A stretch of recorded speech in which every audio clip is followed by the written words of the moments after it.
Hola mis queridos hermanos y queridos amigos, aquí estamos un día más, ya listos, preparados para tener otro estudio bíblico. Hoy es jueves 10 de febrero, así que vamos a continuar estudiando la epístola a los romanos. Hoy vamos a ver la parte final del capítulo 2. Llevamos ya bastantes estudios y solo estamos en los dos primeros capítulos, pero claro, como dijimos, Romanos es una carta que tiene mucha enseñanza. Hay gran bendición en todo lo que aparece aquí en Romanos. Así que le vamos a pedir al Señor en primer lugar su dirección. Vamos a pedirle a Dios que sea Él quien nos esté dirigiendo, quien nos esté llevando en este estudio. Y así nos confiamos en sus manos y que sea la palabra de Dios la que nos hable. Vamos a hacer una oración. Padre, estamos otra vez aquí muy agradecidos por tus misericordias. El hecho de poder simplemente decir que estamos aquí ya es realmente un regalo, una bendición. Quiere decir que hemos visto un nuevo día, que tú nos has dado las fuerzas, la salud, nos has dado la oportunidad, los medios. Y eso, Señor, es de agradecer porque no siempre podemos disfrutar de cada una de esas cosas. A veces cuando nos faltan es cuando nos damos cuenta de lo valioso que era. Y podernos reunir, abrir tu palabra, hacerlo hermanos de diferentes lugares del mundo, es doblemente bendición porque nos sentimos especiales en tus manos. Sabemos que eres tú quien está obrando aquí en medio de nosotros. Y tu palabra es viva y ahora nos va a hablar, por eso venimos y ya estamos disponiendo nuestro corazón y nuestra mente para que realmente podamos recibir aquello que venga de ti. No queremos que esto sea simplemente una actividad humana, por eso te pedimos, Señor, que el Espíritu Santo esté dirigiéndonos y esté controlando nuestra boca, nuestra mente, que podamos estar, Señor, recibiendo de ti, danos sabiduría, de la que viene de lo alto y no de esta sabiduría humana. Necesitamos, Señor, entender las cosas como tú nos las das. Y te pido una bendición para todos mis hermanos que están ahí. Tú sabes las dificultades de cada uno, las pruebas que cada uno esté atravesando ahora en este momento. Por eso venimos también a escuchar tu palabra, porque necesitamos escuchar esa voz que viene de ti, Señor, que nos habla. Guíanos. Bendice este tiempo, muchas gracias por estar con nosotros siempre. Te lo agradezco y te lo pedimos todo en el precioso nombre de nuestro Señor Jesucristo. Amén. Amén, queridos hermanos, pues aquí estamos, como hemos dicho, vamos a seguir estudiando Romanos, esta epístola clave, las Escrituras. Todo creyente tiene que estar bien lleno de conocimiento de todo lo que las doctrinas que la epístola a los romanos nos habla. Y aunque a veces sean temas que ya damos por sentados que sabemos, ya la justificación, la salvación, la redención, cuando hablamos del pecado, del evangelio, parece que son temas pues que ya los tenemos aprendidos y entonces pues si diéramos un estudio de así escatología, profecía, no sé qué, esas cosas nos atraen más, ¿no? Pero cuando Pablo estuvo en Éfeso, dice que durante 3 años les enseñó todo el consejo de Dios. Tenemos que estudiarlo todo. Y aún aquellas cosas que creemos que ya las sabemos, no te olvides que la Biblia no es un libro cualquiera, que cuando ya te aprendes estos temas ya no tienes que volver a venir a escucharla. Dios nos habla a través de cada palabra, en cada rincón de la Escritura, en esos versículos que te has leído 1.000.000 de veces. Bueno, ahí está Dios hablándote cada día, porque ese es el poder de la Escritura. No es una palabra muerta, es una palabra viva, dinámica, y siempre va a provocar y va a hacer cosas en nosotros. Pues preparad vuestras Biblias en Romanos capítulo 2, vamos a seguir en el versículo 24 y veremos esta parte final ya del capítulo. Y antes de empezar solamente pues corresponder a los saludos de los hermanos que habéis escrito en el chat de este directo. Ahí José María ha sido el primero en escribir. José María, buenas tardes, Dios te bendiga. Yoli y Gaby, buenas noches, bendiciones. Miguel Torres, gracia y paz también para ti, muchas bendiciones para los hermanos en Perú.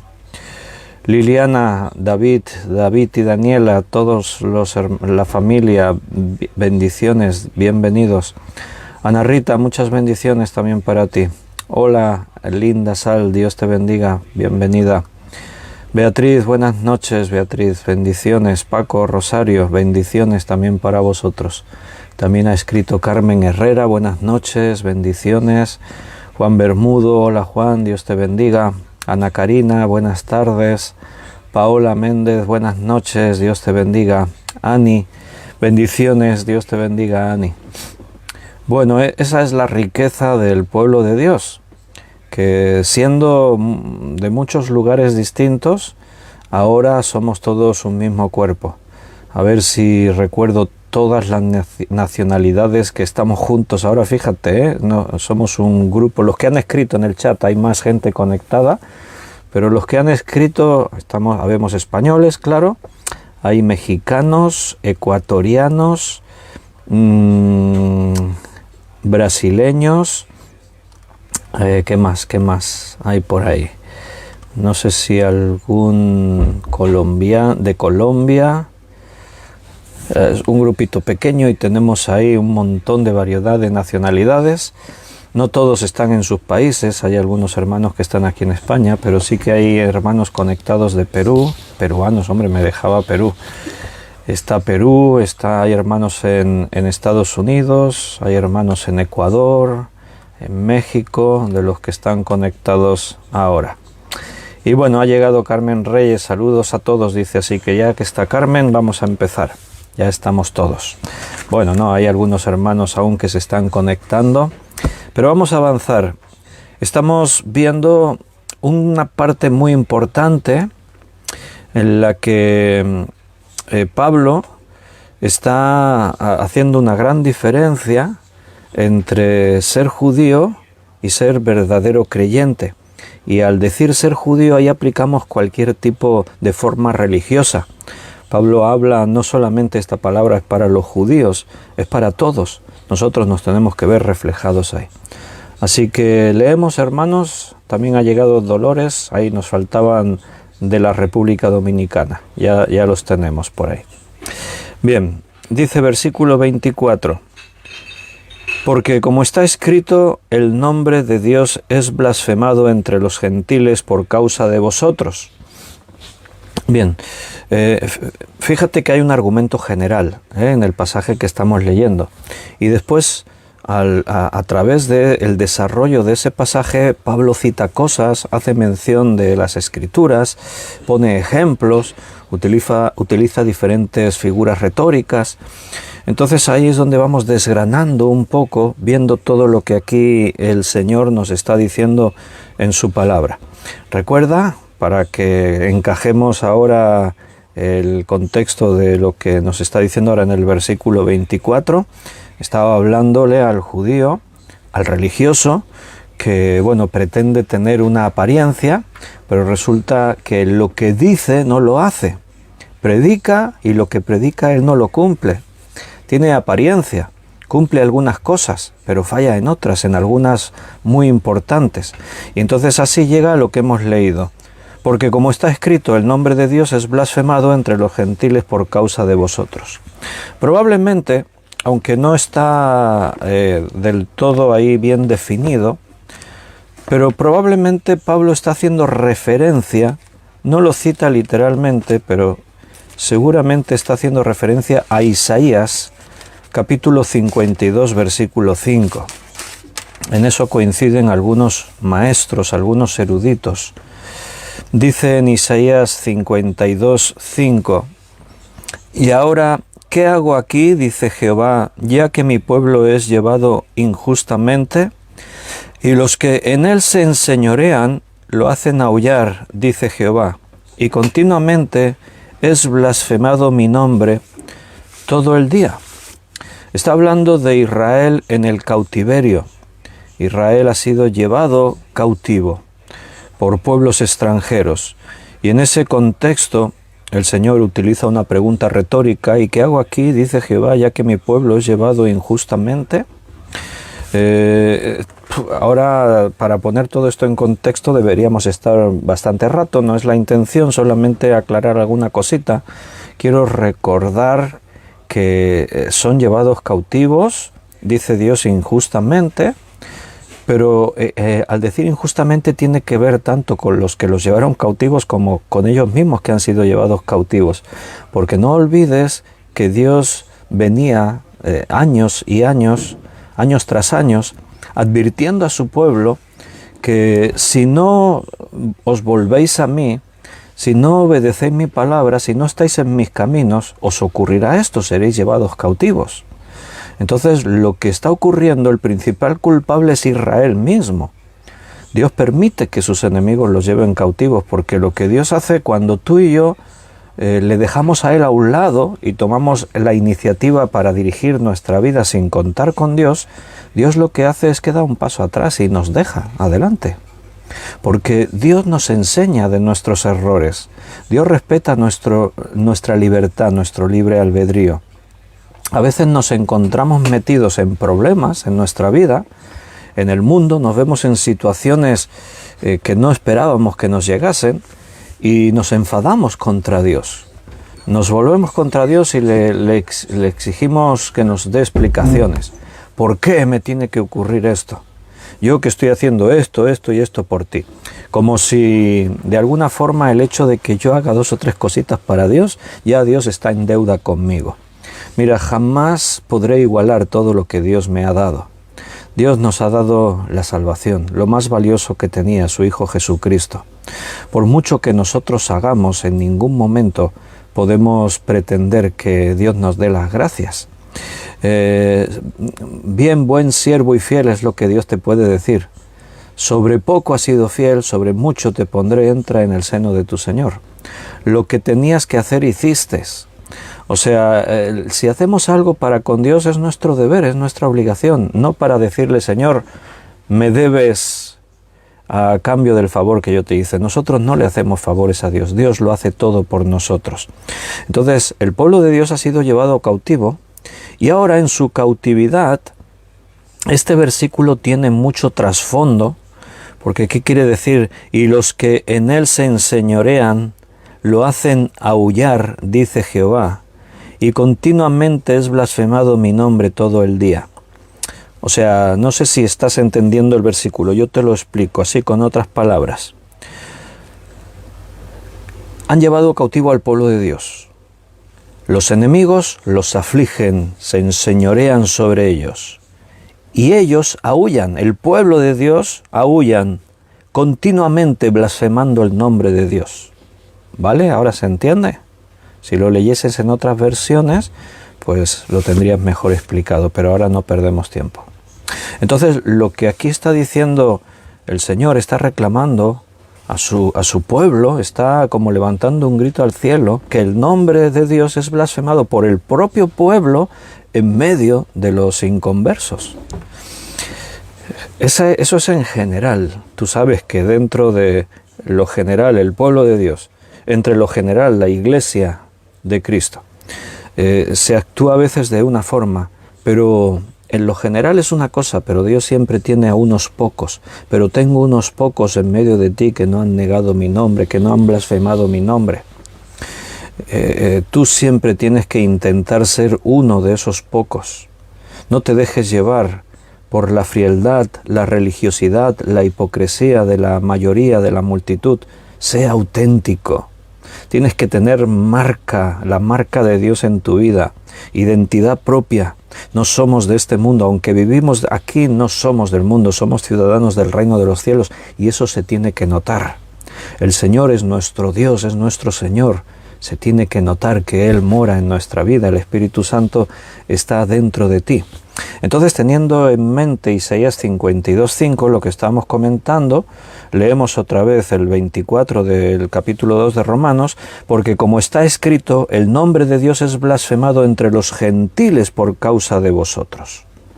O sea, el nombre de Dios se blasfema por culpa del propio pueblo de Dios. Mira, cuando tú miras la historia de la religión, hacia atrás en el tiempo, te das cuenta que en el nombre de Dios se han llegado a cometer barbaridades. La Iglesia ha cometido barbaridades en el nombre de Dios. Por eso muchos han maldecido el nombre de Dios, porque dan por sentado que esos malvados que dicen venir en nombre de Dios y que cometen atrocidades, barbaridades, pues representan a Dios, así que Dios es malvado. Bueno, evidentemente el que piensa así no está justificado. Él tiene la capacidad de diferenciar y ver que la obra de los hombres y la religión que viven no es lo que Dios es y lo que Dios predica.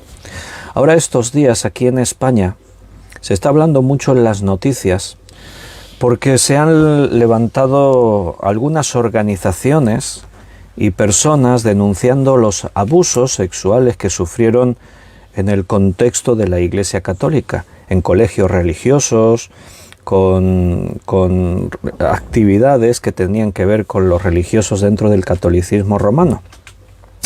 Es una situación que se ha venido prolongando durante décadas y décadas, años y años.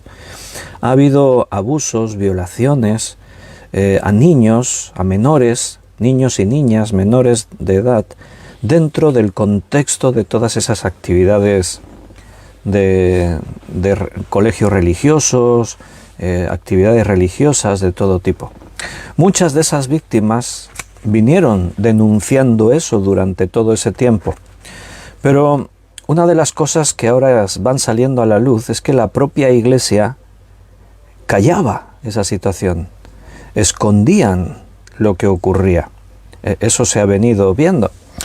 Nosotros en algunos estudios desde hace tiempo a veces habíamos mencionado estos sucesos y cómo desde el propio gobierno de la Iglesia, incluso del propio Papa, si miramos atrás los últimos papados, hemos visto cómo la institución eclesial del catolicismo romano trataba de acallar todo eso. Claro, humanamente encuentras una lógica, ¿no? Si sale a la luz todo esto, salpica nuestro testimonio, nuestra imagen se ve afectada, es mejor esconderlo. Los hombres piensan así, los hombres de este mundo, pero los que son hijos de Dios no piensan así. Tú fíjate la Biblia, Dios, en ningún momento Dios pretendió esconder los pecados y las maldades de sus propios siervos, sino lo contrario. En la Biblia no se exalta al hombre, ni se nos presentan a los héroes, se nos presentan a los héroes de la fe, pero también con sus pecados y con sus defectos, porque de ahí aprendemos nosotros. Pero entonces en el catolicismo romano ha pasado eso. Esta mañana estaba escuchando al presidente de la Generalitat, Pere Aragonés, estaba hablando y le han preguntado, era como una rueda de prensa, y estaban los periodistas preguntándole, y le han preguntado ¿qué piensa hacer el gobierno de la Generalitat de Cataluña respecto a toda esta situación? Y entonces el presidente ha dicho, tolerancia cero, todos los casos tienen que ser perseguidos, juzgados, y el gobierno vamos a estar ahí para hacer todo esto. Sí, pero yo cuando escucho a los gobernantes ahora hablar así, me pregunto, y en todos estos años que se han estado cometiendo esos abusos, esos delitos, y que trascendían a la luz pública porque algunas víctimas eran valientes y se atrevían, más allá de que intentaban acallarles, y al final denunciaban, pero esas denuncias casi nunca trascendían, se quedaban en nada. La justicia ni siquiera intervenía. Te preguntas, ¿por qué? Si se está denunciando un delito. Bueno, pues no sé exactamente. Sé que la Iglesia tiene mucho poder. La Iglesia Católica siempre ha tenido mucha relación con los poderes del Estado, tienen mucha influencia, hay personajes influyentes, cercanos a la Iglesia. A pesar de que en la Constitución española se habla de igualdad en cuanto a la fe y las diferentes confesiones religiosas, la verdad es que la Iglesia Católica siempre tiene ventaja sobre el resto de las otras confesiones. Nosotros nos hartamos de pagar impuestos y pagamos de todo. A nosotros en la casilla de la renta la gente no puede incluirnos. A la Iglesia Católica sí, tú puedes marcar una casilla diciendo que un porcentaje de lo que te van a cobrar que vaya destinado a la Iglesia Católica.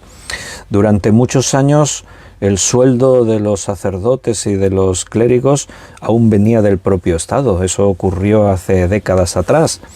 Entonces, muchas posesiones que se adquirieron por parte de la Iglesia tenían ese favoritismo. Entonces, todo ese poder que la Iglesia tiene viene de las influencias, sobre todo en años pasados, de los beneficios que recibían de los gobiernos, etcétera, etcétera. Entonces, todo el sistema está corrupto y todos esos abusos se han venido haciendo impunemente. Nadie ha tratado de impedirlo y se han ocultado desde décadas y décadas. Y no poca cosa, ¿eh? O sea, un sacerdote que no cometió un abuso, cometió cientos de abusos en un lugar, y como el escándalo ya era tan grande, la Iglesia tuvo que intervenir. Pero ¿sabes lo que hicieron? Lo quitaron de esa diócesis y lo mandaron a otro lugar. O sea, no lo denunciaron a las autoridades, no lo cesaron. No, simplemente hacían esos chanchullos. Lo quitamos de aquí y lo mandamos a otro sitio que no lo conozcan, que siga abusando de niños. Todo eso se ha venido haciendo y aunque ya se sabía que estaba, pero ahora es cuando algunas organizaciones han presionado. Ha habido gente, vamos a decir, mediática, como un escritor hace poco, un escritor muy conocido que sufrió esos abusos y lo ha denunciado, periodistas. Hoy han salido nuevos personajes. Cuando uno denuncia a otros, muchos se animan, y de pronto hay ahí un montón de gente que están ahí, denunciando, y dices, madre mía, sabíamos, pero las proporciones son mucho más grandes. Y hay nombres propios de obispos incluso por ahí, no solo en España, en otros países, que se les han atribuido incluso miles de casos. O sea que esto no es un caso aislado. Siempre, en cualquier religión, en el mundo evangélico, puede haber escándalos de ese tipo, pero no estamos hablando de lo mismo. Puede haber un pastor, alguien dentro de la iglesia evangélica que comete un abuso, que comete algún delito de este tipo. Pero la Iglesia no oculta eso, la Iglesia no mira para otro lado, la Iglesia interviene. Y al final no somos una institución así. Cada iglesia se administra a sí mismo y las cosas ocurren. Pero en el catolicismo romano ha pasado todo eso. Bien, entonces ahora imagínate las miles, decenas, centenas de miles de víctimas en todo el mundo que crecieron en un ambiente católico romano, y esos hombres con sus sotanas les decían: porque Dios es nuestro Padre, y les enseñaban los mandamientos y hablaban de Dios y de la Virgen y de no sé qué, y esos niños sufrían esos malos tratos de parte de estas personas. Bueno, muchas de esas personas no les hables de Dios, no vengas y les digas Dios te ama, te mirarán con rabia, con violencia, y te dirán: no me hables de Dios, en el nombre de Dios me han hecho mucho daño. Los que representaban a Dios me hicieron mucho daño. Y eso es lo que aquí Pablo está manifestando. O sea, por vuestra culpa el nombre de Dios es blasfemado. Mira, cuando la gente nos ve, a nosotros los cristianos, y si somos cristianos verdaderos, cuando la gente nos ve, tienen que ver el amor de Dios, el carácter de Dios, lo que Dios es, lo tienen que ver en nosotros. La Biblia dice que somos la luz del mundo. ¿Por qué? Porque Cristo es la luz del mundo. Él se fue y nos dejó a nosotros. Con el Espíritu Santo no estamos solos. Pero entonces Él dijo: vosotros sois la luz y la sal de la tierra. O sea, sin nosotros este mundo estaría podrido y estaría en tinieblas. Entonces, si somos sal y somos luz, tenemos que comportarnos en relación a eso. Tenemos que alumbrar y tenemos que producir el efecto que la sal tiene. No podemos estar ahí diciendo soy cristiano y mostrando una vida de pecado, de egoísmo, de materialismo. Entonces no eres cristiano. Ese es el tema que aquí Pablo está desarrollando. Al final este versículo 24, recuerda que confirma lo que ha dicho en el versículo 23. Tú que te jactas de la ley, tú que dices yo soy judío, yo soy el pueblo de Dios, tú que te jactas de la ley, con infracción de la ley deshonras a Dios. Porque como está escrito, el nombre de Dios es blasfemado entre los gentiles por causa de vosotros. No, eso es impensable. Que en el mundo se blasfeme el nombre de Dios por nuestra culpa, por aquellos que decimos somos judíos, somos cristianos. Bueno, eso es una barbaridad. En Isaías el pueblo de Dios blasfemaba el nombre de Dios. ¿Por qué blasfemaban el nombre de Dios? Porque se encontraban oprimidos por las potencias extranjeras. Dios ha permitido que estemos aquí. Dios permitió que nuestra nación fuera destruida, y decían blasfemias contra Dios. ¿Por qué Dios permitió que nos pase esto? Nuestra nación ha sido destruida. ¿Dónde está Dios ahora? Y aún en medio de todo eso se blasfemaba el nombre de Dios. Vaya. Pero era culpa de Dios. Nos podríamos hartar ahora de leer textos de profetas advirtiendo al pueblo: si seguís por ese camino, seréis destruidos. ¿Te acuerdas Jeremías? Jeremías vino al rey y le advirtió: por la desobediencia del pueblo, nuestros enemigos nos destruirán, caerán. Y el rey se ofendió y dijo: eso es traición, está diciendo que nuestros enemigos nos van a destruir. Y lo metieron a la prisión, lo metieron a la cárcel. Bueno, si alguien puede decir aquello de no digas que no te lo había dicho, ese es Dios. ¿Será porque no nos lo advirtió una y mil veces? Dios les advirtió a su pueblo: si andáis por vuestros caminos, si me dais la espalda a mí, vuestros enemigos os llevarán cautivos. Y el pueblo le daba igual. Bueno, no es que le diera igual, es que se ofendían cuando Dios les advertía. O sea, imagínate, ¿no? Que tú ves a alguien haciendo algo que le va a causar un gran mal y le adviertes y se enfada contra ti. Y dices: bueno, pues ya me callo, ya te apañarás. Lo único que pretendía era ayudarte. Era prevenirte del mal que te va a sobrevenir. Entonces, por culpa de esa falsa religión, los mismos creyentes maldicen el nombre de Dios, y allí donde habitan y el mal que producen provoca que los gentiles también maldigan el nombre de Dios. Es lo más absurdo que podríamos imaginarnos. Aquellos que tenemos que honrar el nombre de Dios y provocamos todo lo contrario. Aquí Pablo dice que el motivo de esa blasfemia fue la vida desobediente del pueblo. Él está argumentando y está mostrando que el culpable era el pueblo. Los culpables sois vosotros, no es Dios. Ahora bien, la actitud del creyente puede llevar a maldecir o a bendecir el nombre de Dios. Lo que nosotros estamos mostrando al mundo, el testimonio que damos, puede provocar que la gente tengan intención de volverse a Dios o tengan la intención de decir: no quiero saber nada de Dios. Repito lo que dije antes, en el nombre de la Iglesia se han cometido barbaridades, se han llegado a cometer genocidios en el mundo, en lugares distintos. No solo la religión cristiana, otros tipos de religiones. Ha habido guerras en Europa, en la zona que antiguamente era la antigua Yugoslavia, donde ahí surgieron diferentes países más pequeñitos. Ahí esa guerra tuvo un fondo religioso entre los musulmanes y seguramente muchos de vosotros recordáis que en Irlanda había movimientos terroristas y en las noticias tú escuchabas entre protestantes y católicos. Dices: ¿cómo puede ser que protestantes y católicos estén ahí poniéndose bombas los unos a los otros? O sea, ¿bajo qué excusa tú dices yo soy cristiano? Y así pues tú puedes ir viendo la historia de la Iglesia, la Inquisición, en el contexto del catolicismo romano.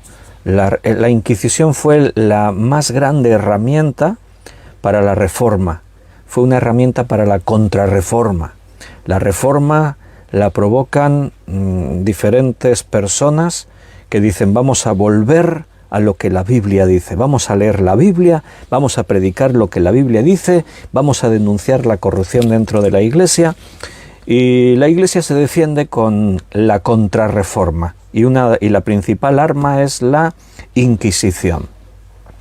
Si tú hacías cualquier cosa que no estuviese de acuerdo y conforme a lo que el papado y el gobierno del Vaticano decía, eras acusado de hereje. Y dentro de la propia Inquisición, pues se cometían todo tipo de barbaridades, porque la autoridad la tenía el inquisidor, ni siquiera es que se estuviese rigiendo por una ley. O sea, si el inquisidor era un depravado, era un violador, era un asesino, pues yo creo que algunos se hacían inquisidores precisamente para dar rienda suelta a todas sus depravaciones y sus desviaciones mentales que podían llegar a tener. Y la tortura y todo lo que hacían, eso es, bueno, es incalculable. Un año que fuimos por ahí, por la zona, una zona aquí en España, en el norte, en Santillana del Mar, está el Museo de la Tortura. Y tú entras ahí pues para ser consciente y dar una vuelta, y la verdad es que te sales horrorizado de las máquinas, los artilugios, los inventos que hacían para torturar, provocar dolor y sufrimiento. ¿Y con qué fin? Pues con el disfrute del torturador. Entonces ahora imagínate esas personas que han tenido que sufrir todas esas cosas, pues cuando les hablas de Dios, ellos relacionan Dios con la Iglesia, y la Iglesia está relacionada con su sufrimiento, y dicen: a mí no me hables de Dios, y blasfeman el nombre de Dios. Ahora todo el tema se centra aquí.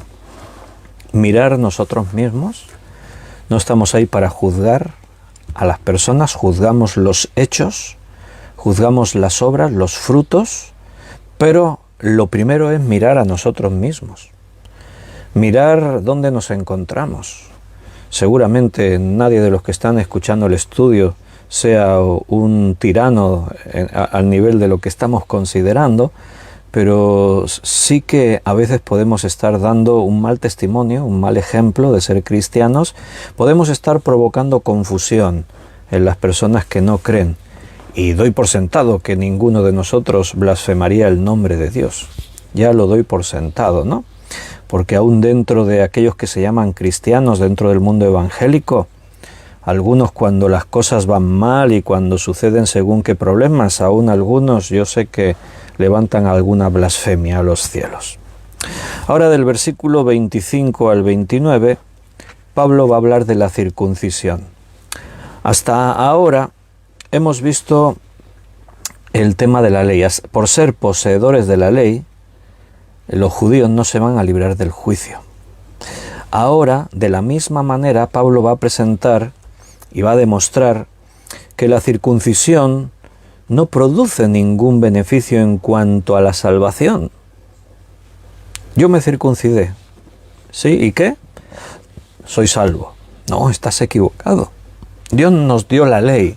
Somos los administradores a los que Dios confió su palabra, la Torá, la ley. Lo que Moisés escribió nos lo dio a nosotros.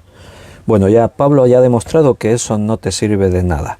Bueno, sí, te sirve de algo. Tienes una ventaja. Tienes acceso a la verdad. Tienes nombre de judío. Dios ha tratado, te ha mostrado verdades. Pero no por tener la ley, eso te va a salvar.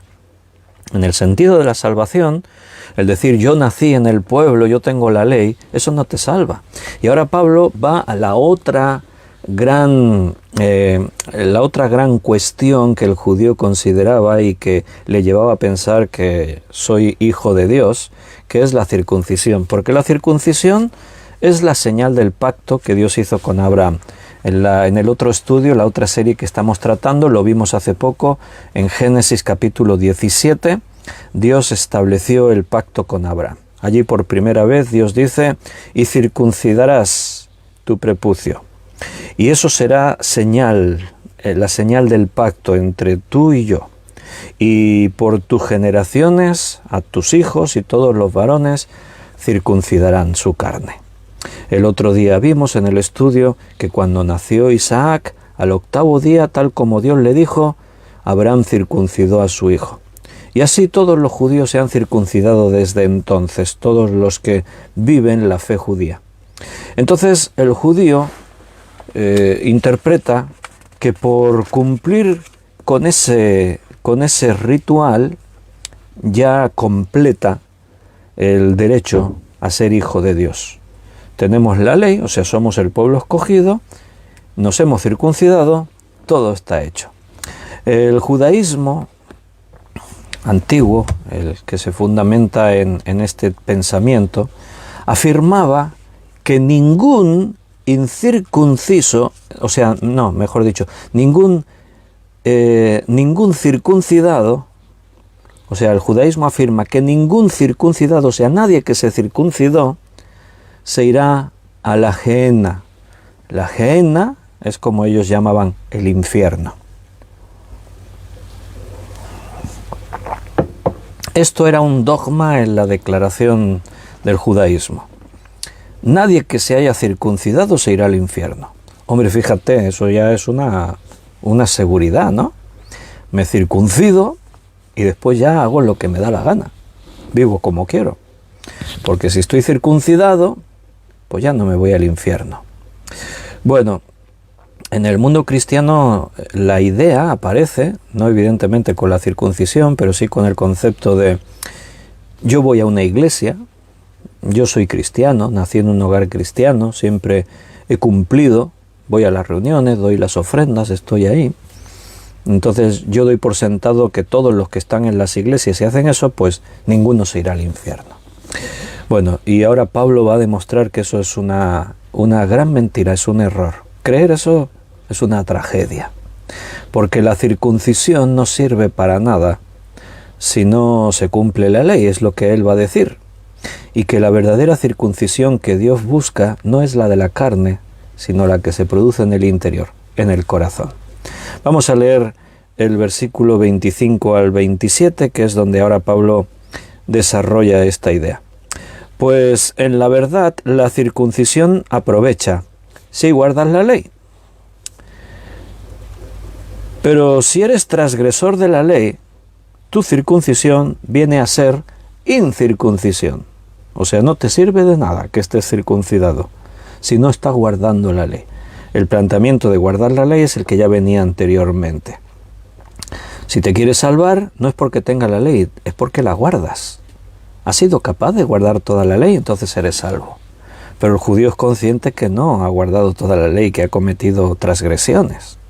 Entonces la ley queda invalidada.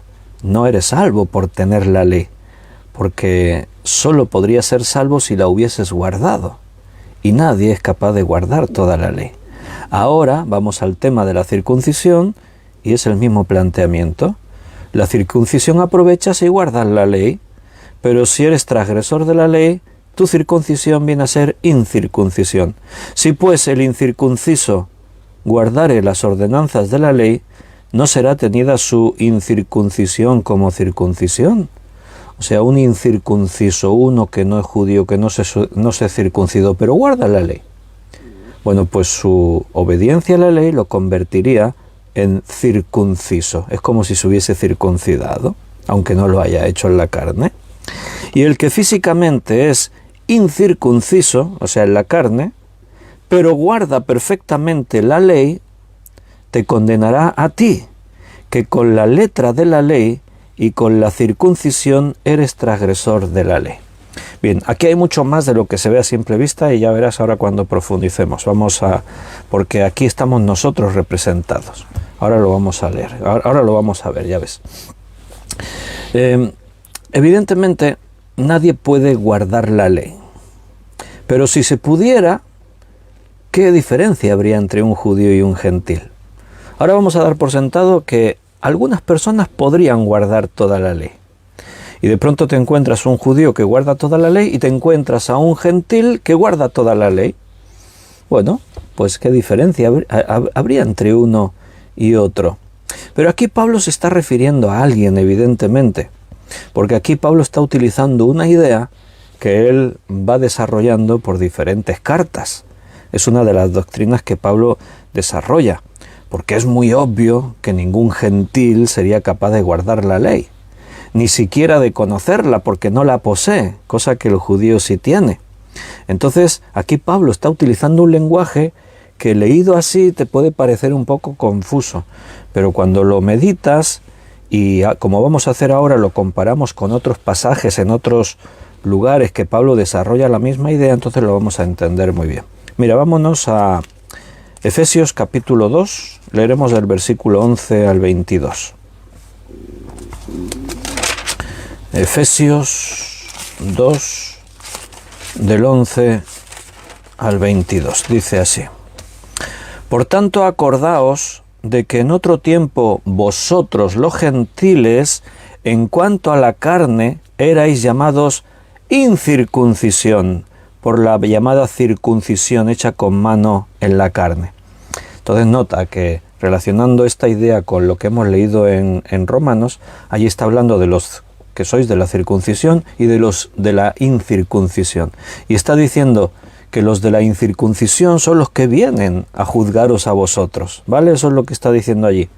Entonces tú dices, ¿cómo puede ser que alguien de la incircuncisión, si son los gentiles, puedan juzgar a los judíos, puedan cumplir con la ley? No tiene lógica, aunque tú busques una explicación así, como decíamos, planteándonos, ¿y si fuera posible que un gentil cumpliese toda la ley?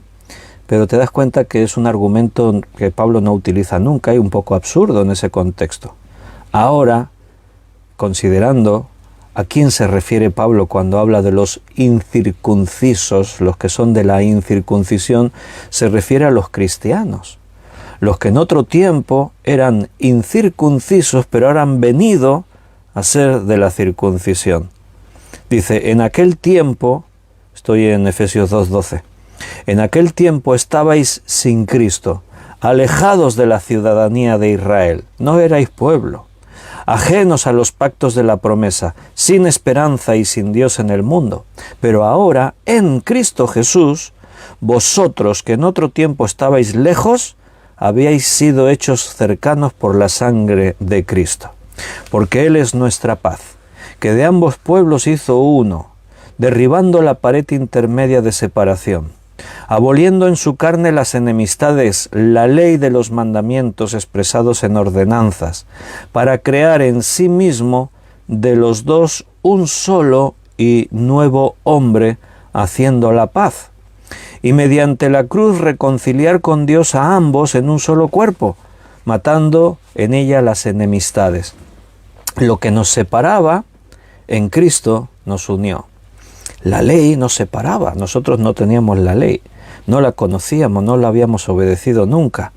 Pero en Cristo, esas enemistades, esa es la palabra que utiliza ahí, las enemistades, la ley de los mandamientos expresados con las ordenanzas, con todo, ya no tuvieron poder sobre nosotros.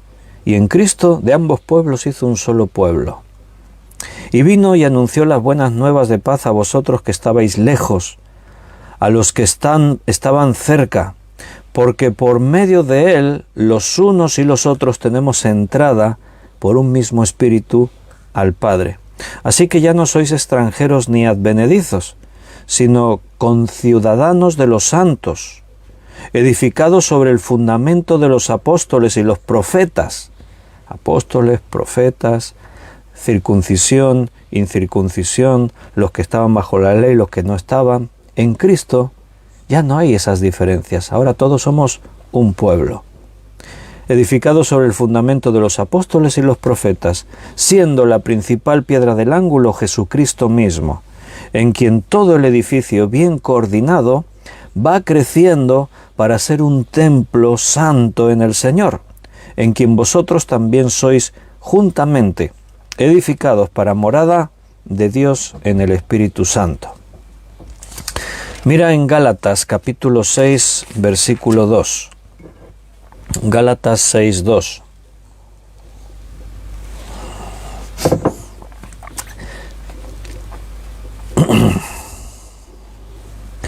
Sobrellevad los unos las cargas de los otros y cumplid así la ley de Cristo. Pablo va a utilizar esta expresión en diferentes pasajes. La ley de Cristo. Pero es que hay dos tipos de ley. Pablo habla de la ley de los judíos, como estamos viendo en Romanos, y después habla de la ley de Cristo. Y dices, uy, ¿y esto qué quiere decir? Cristo trajo otra ley. Había dos leyes distintas. Bueno, cuando habla de la ley de Cristo, se refiere a que nosotros cumplimos con la ley, pero de otra forma. La Biblia deja clarísimo que al hombre natural es imposible cumplir con la ley. En diferentes lugares se nos enseña que la ley vino a demostrar que estábamos muertos en nuestros pecados y que éramos incapaces de salvarnos por nosotros mismos.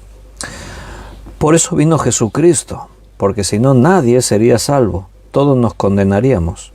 Pero Cristo vino y nos justificó, no te olvides de esa expresión. Por la fe somos justificados, creyó a Dios y le fue contado por justicia. Pero para poder ser justificados, la ley tiene que ser cumplida, se tiene que cumplir. Por eso la Escritura nos enseña que Cristo es la ley en nosotros, Él cumplió la ley.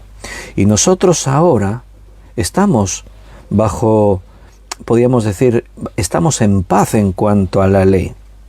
O sea, nosotros cumplimos la ley, pero de otra forma. Nosotros ya no estamos bajo la esclavitud del pecado. Pero si te deslizas, tropiezas y cometes un pecado, no te condenas.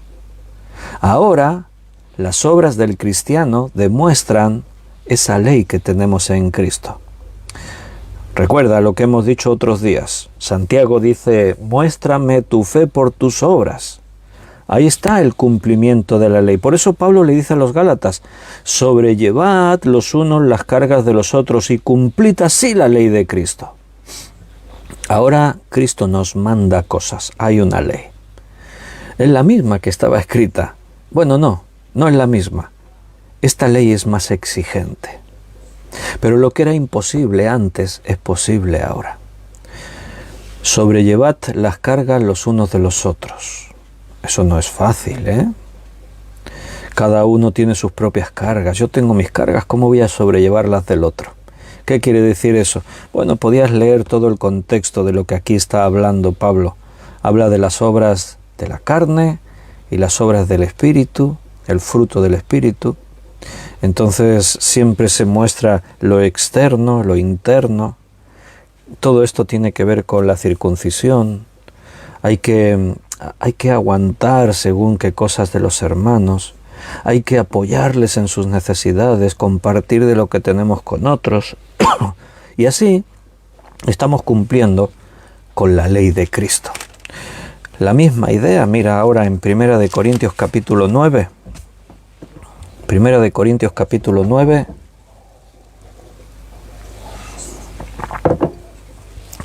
Versículo 20 y 21. Me he hecho a los judíos como judío, para ganar a los judíos, a los que están sujetos a la ley, aunque yo no esté sujeto a la ley. ¿De qué ley está hablando? La de los judíos. Me he hecho a los judíos como judío para ganar a los judíos. ¿A quiénes? A los que están sujetos a la ley, aunque yo no estoy sujeto a esa ley. Interesante esto.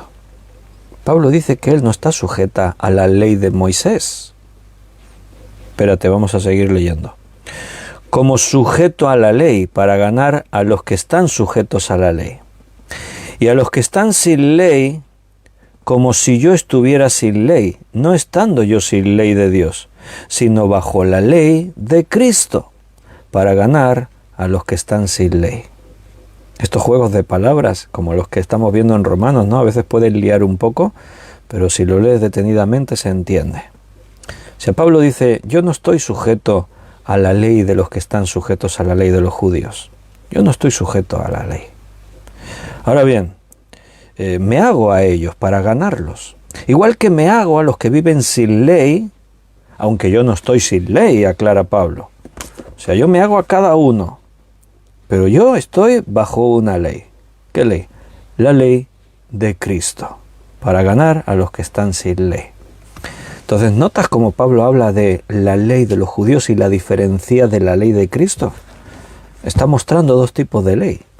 Y tú dices, ¿y la ley de Cristo cómo era? Bueno, no voy a volver a leer, que lo hemos leído varios días en Mateo 5. Jesús decía, oísteis que fue dicho, mas yo os digo. La ley de Cristo, si la tuviésemos que equiparar a la ley de Moisés, lo que hace es exigirnos más. El que toma a una mujer que no es la suya comete adulterio, pero yo te digo que si la codiciaste en tu corazón ya cometiste adulterio. Aunque no se materialice el acto, si la codicia está en tu corazón, si en tu mente está el deseo, simplemente no lo haces porque no tienes ocasión o no puedes o por las consecuencias, pero el pecado ya se cometió. Entonces la ley de Cristo es bajo la que tú y yo estamos ahora. Y esa ley tiene que ver con nuestra condición y nuestra salvación. Nosotros somos salvos.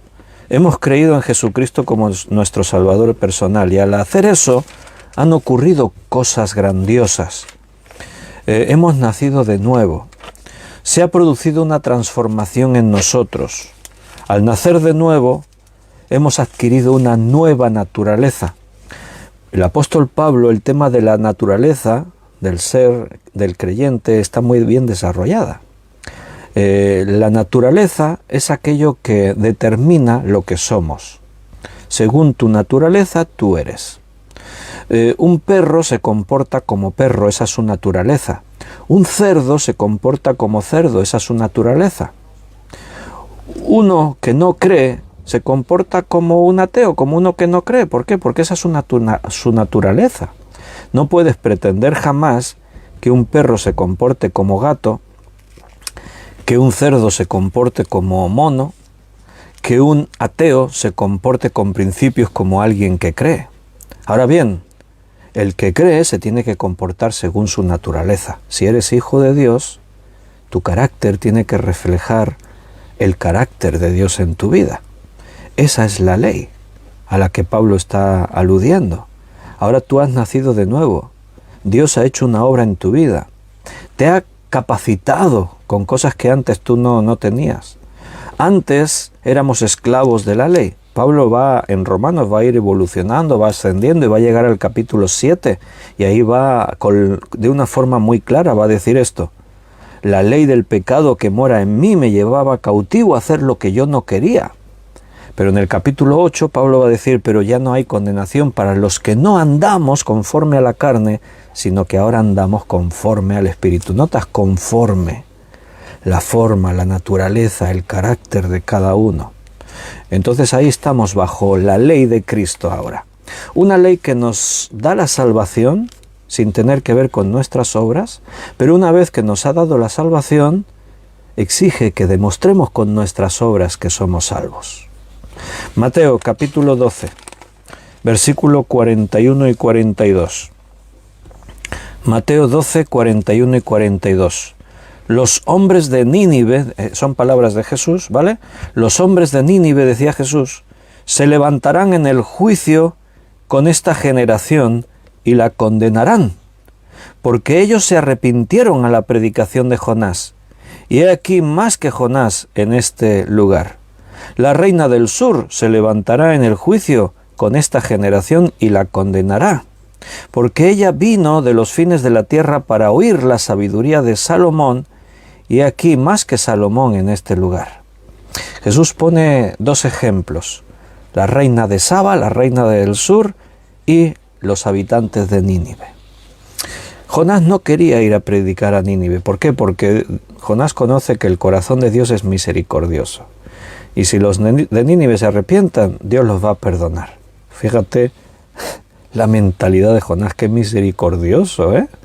Bueno, es una buena ilustración para reflejar ese carácter judío que llevaba a estos hombres a pretender ser mejores y diferentes del resto del mundo. Pero ese es el ejemplo. Los de Nínive fueron advertidos por Dios, el pueblo de Dios fue advertido por Dios, el pueblo de Dios no escuchó a Dios, en cambio los de Nínive le escucharon. Israel no se arrepintió, los de Nínive se arrepintieron. Entonces ahora Jesús está diciendo, en el día del juicio, ahí estarán los judíos y ahí estarán los de Nínive. Y los de Nínive serán los que condenarán a los judíos. Porque ellos, dice, se arrepintieron a la predicación.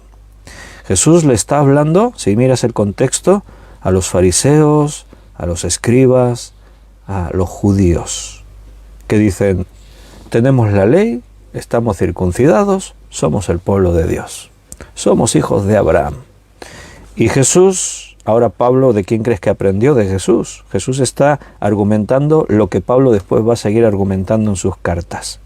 Jesús está argumentando, estáis equivocados, no por tener la ley, no por estar circuncidados, no por ser descendientes de Abraham, sois hijos. Porque los profetas os hablaron y no os arrepentisteis. En cambio hubo gente que no creía, eran paganos, eran gentiles, escucharon la palabra y se arrepintieron. Ellos serán salvos, vosotros seréis condenados. Punto. El mismo tema lo tienes, las mismas palabras, el mismo episodio lo recogió Lucas en el capítulo 11, versículo 31 y 32. Lo digo por si queréis compararlo. Yo ya no me paro a leerlo ahora, me vuelvo allí a Romanos 2. Así que Pablo está mostrando claramente, versículo 27, que el que físicamente es incircunciso, pero guarda perfectamente la ley, te condenará a ti. ¿Notas? ¿Entiendes ahora lo que Jesús ha dicho, lo que Pablo ha dicho en otros lugares? ¿A quién se refiere con el incircunciso que guarda la ley? A nosotros, los que hemos creído, los que nos arrepentimos. Ahí se cumple la ley. Cuando tú oyes la palabra y te arrepientes, estás cumpliendo con la ley. Porque si no, este versículo no tendría mucho sentido, porque no hay nadie sobre la tierra que haya podido guardar con toda la ley. Pero cuando nos encontramos en la Escritura con pasajes de difícil entendimiento, utilizamos las reglas de la hermenéutica bíblica, considerar este pasaje a la luz del contexto. El contexto ya nos da luz porque estamos viendo todo lo que Pablo está explicando, pero también otra forma es ir a textos paralelos donde se toca el mismo tema, y al hacerlo de pronto tenemos luz y decimos, ahora entiendo. Vuelvo a leerlo. Y el que físicamente es incircunciso, o sea, todos los gentiles, todos aquellos que no seguían una religión supersticiosa, pero guarda perfectamente la ley. ¿Quiénes son los que guardan la ley? Lo hemos escuchado en palabras de Jesús, lo hemos escuchado en palabras de Pablo en otros pasajes. Los que guardan la ley son los que han escuchado, se han arrepentido y ahora hacen las obras en el Espíritu, el fruto del Espíritu. Entonces te condenarán a ti, que con la letra de la ley y con la circuncisión eres transgresor de la ley. La letra de la ley se refiere a la ley dada, la ley escrita, la ley de Moisés. Aquí está. ¡Pum! Lo pones encima de la mesa. Mira, aquí está, tengo la ley escrita. Soy poseedor de la ley. Me he circuncidado. Sí, pero eres transgresor de la ley. Porque la ley te dice, arrepiéntete de tus pecados. Porque los profetas vinieron a ti una y otra vez y te dijeron, arrepentíos de vuestros pecados. ¿Y qué hicisteis vosotros? Ni escuchasteis, al contrario, matasteis a los profetas de Dios. Y según la parábola que refirió Jesús. Y el Señor pensó, han matado a mis siervos, pero enviaré a mi propio hijo. Quizás al ser mi hijo tendrán más temor y más respeto y le escucharán y no lo matarán. Y vino Jesucristo y les predicó, les llamó al arrepentimiento, a los escribas, a los fariseos, a los sacerdotes, a todos los intérpretes de la ley, todos los religiosos, a todos los judíos, y los suyos no le recibieron. Lo mataron también, mataron al hijo. Entonces, eso es lo que Pablo está aquí representando. Y mira lo que dice en el versículo 28 y 29. Pues no es judío el que lo es exteriormente, ni es la circuncisión la que se hace exteriormente en la carne, sino que es judío el que lo es en lo interior, y la circuncisión es la del corazón, en espíritu, no en la letra, la alabanza del cual no viene de los hombres, sino de Dios. Ya si quedaban dudas, pues Pablo lo termina de aclarar todo en estos dos últimos versículos de este capítulo 2. Si alguien tenía duda todavía, os estoy hablando de algo que se hace en la carne y de algo que sucede en el espíritu. Vosotros hacéis lo exterior. Lo exterior es de la carne, de nada aprovecha. Tenemos la ley, sí, ¿y eso de qué te sirve? Nos hemos circuncidado, sí, ¿y eso de qué te sirve? No, es que yo soy pastor, yo soy de la iglesia tal, una iglesia muy prestigiosa, o mi pastor es fulanito, o un estupendísimo apóstol de este tiempo. Y la excelencia que tenemos en nuestra iglesia, ni te digo. Es que yo llevo 40 años yendo a la iglesia, es que a mí me bautizaron, es que yo... Eso de nada te sirve. Si es exterior, de nada te sirve. Una cosa es eso y lo otro es lo que es del espíritu, lo que ocurre en tu interior. Nicodemo era muy religioso, era uno de los principales, y Jesús vino, y no sé de qué quería hablar Nicodemo, porque no lo sabemos. Jesús no permitió que la conversación fuera por donde Nicodemo quería. Maestro, sabemos que has venido de Dios porque las obras que haces nadie las podría hacer si Dios no está con él. Y Jesús le responde, Nicodemo, si no naces de nuevo no podrás ver el reino de Dios. O sea, dicho de otra forma, no importa de qué quieras hablar, Nicodemo, estás muerto espiritualmente. Si no cambias eso, al infierno para siempre. Y ahora la conversación va por ahí. Lo que es de la carne, eres muy religioso, eso es de la carne. Si no naces de nuevo, eso es del espíritu. No podrás ver el reino de Dios. Aquí se explica por qué la circuncisión nos salva. Aquí lo explica Pablo. Todo ocurre en el interior, en el espíritu. Los ritos nos salvan. Dar ofrendas, cumplir con la religión, estar involucrado en esto, en lo otro, hacer obra social, tener un grupo de alabanza impresionante. Todo eso tiene que ser fruto de lo que ocurrió en tu interior. Porque si eso es tu vida, entonces estás perdido. Todo tiene que ver con lo que ocurre en tu interior. Si invertimos el orden, las cosas no funcionan. Un coche tiene que llevar las ruedas en el suelo. Si tú le das la vuelta, el techo del coche no arrastra por el suelo, no te va a llevar a ninguna parte por mucho que le des al acelerador. Si tú inviertes el orden y haces muchas actividades y cumples con los rituales, pero no naciste de nuevo, si en tu interior no hay verdadero arrepentimiento y la obra del Espíritu se está desarrollando, estás perdido. Puntualizo lo que dicen estos dos versículos. Pues no es el judío el que lo es externamente, ¿vale? Ni es circuncisión la externa, la de la carne. Aunque tú le llames circuncisión, eso no es circuncisión. Sino que es judío el que lo es en lo oculto, en el interior. Y el que tiene la circuncisión del corazón, dice Pablo, este es el verdadero. Esto ocurre en el espíritu, no en la letra. ¿Vale? Contraste entre lo externo y lo interno. Lo externo es lo que todos ven. Lo interno es lo que no se ve. Jesús le dice a Nicodemo, el viento viene y nadie sabe de dónde viene ni a dónde va. Ahora bien, ¿lo del espíritu no se ve entonces? No físicamente, pero sí se ve por el fruto. Por sus frutos los conoceréis. El viento no lo ves. Nadie ve de dónde viene ni a dónde va. Pero a que tú sabes cuándo hace viento. ¿Por qué lo sabes? Porque todo vuela, los árboles se doblan, tu cabello se revuelve, notas el viento en tu cara aunque no lo puedes ver. Así son las cosas que son nacidas del Espíritu. Y este tema no se lo acaba de inventar Pablo, ¿eh? No es que digas, mira, Pablo... No, ya estaba. Dios se lo advirtió a su pueblo. No una vez, ni dos, ni tres, muchas veces. Solo te voy a dejar una pequeña muestra. Deuteronomio, capítulo 10, versículo 16. Deuteronomio 10, 16. Circuncidad, pues, dice Dios a su pueblo, el prepucio, y ahí están todos así atentos como diciendo, yo ya lo tengo circuncidado. No, fíjate lo que dice Dios. Circuncidad, pues, el prepucio de vuestro corazón, y no endurezcáis más vuestra cerviz. Y yo no sé si el pueblo al escuchar esto estaban entendiendo, o estaban en su mundo. Deuteronomio 30. Como suele pasar en la iglesia ahora, muchos escuchan la predicación de la palabra, la verdadera enseñanza.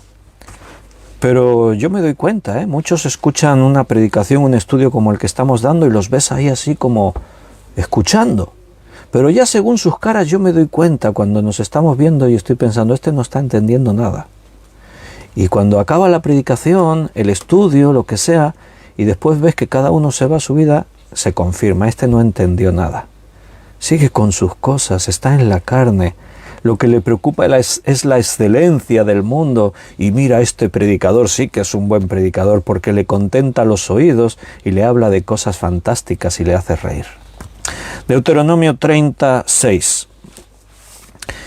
Y circuncidará Jehová tu Dios, o sea, es Dios quien circuncida tu corazón. Y circuncidará Jehová tu Dios tu corazón, lo interior. ¿Quién hace la obra interior? Dios.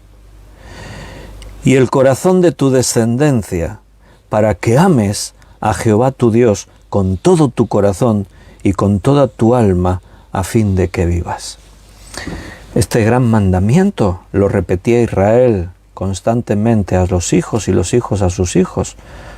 Jehová el Señor uno es. Y amarás al Señor, a Jehová, con todo tu corazón, con toda tu alma, con toda tu mente, con todas tus fuerzas. Pero la gran mayoría eran palabras huecas. ¿Por qué? Porque no ocurrían en el interior. Era solo fachada, exterior, todo exterior. Y Dios dice, no, esto tiene que ocurrir dentro. Circuncidará Jehová tu Dios tu corazón y el corazón de tu descendencia para que ames a Jehová tu Dios con todo tu corazón y con toda tu alma, a fin de que vivas. Otro ejemplo y terminamos. Jeremías 4:4.